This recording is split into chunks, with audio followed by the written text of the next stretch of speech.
Hi guys, samahan nyo kami sa araw namin na wala kaming pasok at ipapakita namin sa inyo ang mga ginagawa namin. Ito ang buhay namin pag wala kaming pasok. Let's go. Kapag nga araw ng Sabado ay umuwi ang jowa ko sa kanilang bahay sa Sibuyaw at isinasama niya ako sakto. Off ko din kaya sinamahan ko na rin siya. Sanay sa gawaing bahay yung girlfriend ko kaya ito, pag hindi ako sumusunod sa mga gusto niya, papagalitan ako. Gusto niya kasi kung anong ginagawa ko din. Hindi ko naman ginagawa sa bahay. Dito nga ay nagakot na kami ng gatong kasi magsasaing na siya. Kaya ito ang gawa namin kapag wala kaming pera. Pag may pera naman, nasa galaan kami. Pero minsan lang nakakatikim ng sarap. Lalo't ganito, wala pa rin kaming sahod parehas. Parehas kaming laki sa hirap, kaya kami sanay sa gawain.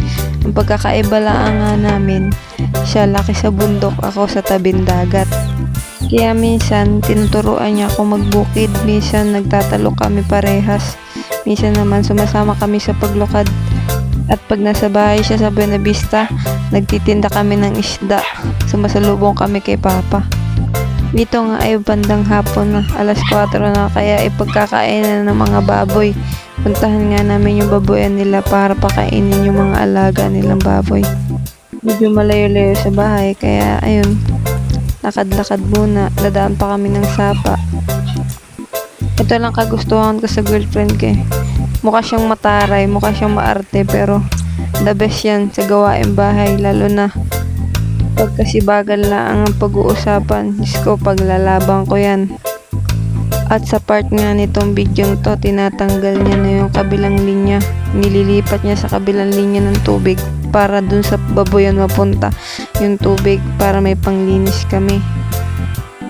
Malakas yung tulong ngayon kasi tag-ulan, galing pang bukal yung tubig. Konting montage sa palayan. Sa susunod, isasama namin kayo pag kami nagtalok na. Tapos na kasi magtalukan. Pero pag nagkapasan na, papakita namin sa inyo. Soon. Mangingingan nga. Manginganihan. Makikiani na lang nga. Makikiani na lang kita. Pag nag-ani, mako tayo ng mga isang sakong palayawin natin ng Buena Vista. At dini na kami sa baboyan. Naglilinis na ng baboyan ng aking asawa. Kaya ayan, kanyang baboy, 2. Yung isa ay ginagawang inahin. Siyempre, makikitulong-tulong kita. Tayo mapapagalitan na naman ni Senyora. Kasi may baboy din ako na sa Buena Vista, kaya marunong ako ni Rey. Wag kang kala mo ako'y muling din eh. Pero sa totoo lang, jackpot na ako din sa asawa kong edi. May 3 baboy na, ay palakihin na yun. Yung isa din ay sa aming pamanghikan. Mapunta na lang kayo kung kayo ay gustong sumalo. Basta kayo maambag, kayo makain lang. Yun yung nalista. At din nga na kami ipauwi na. Mamerdehan malaang, may merdehan doon sa kapitbahay, kaya kami nagadali-dali. Magkikikain-kain din kahit alam mo na tayong pang-ambag at hindi pa nga nakasahod. Tiyahin naman niya yung may birthday kaya hindi tayo asingilin. At din nga binalik na naman yung linya sa tubig para doon naman sa bahay may tulo. Kaya hindi nabalik na ni Mahal. Hindi patay hindi nawawalan ng tulo, ay balak ko nga magtayo din yan ng palaisdaan. Sagana sa tubig. Galing nga ng bukal, fresh na fresh. Maghukay ka lang din sa pila-pila na paligawan ko ng tilapia. Maging business minded muna tayo mga kabayan. Gusto ko nga pag nagka-pera ako ay magtatayo ako din ng farm. Lumaki ako sa farm, Your Honor.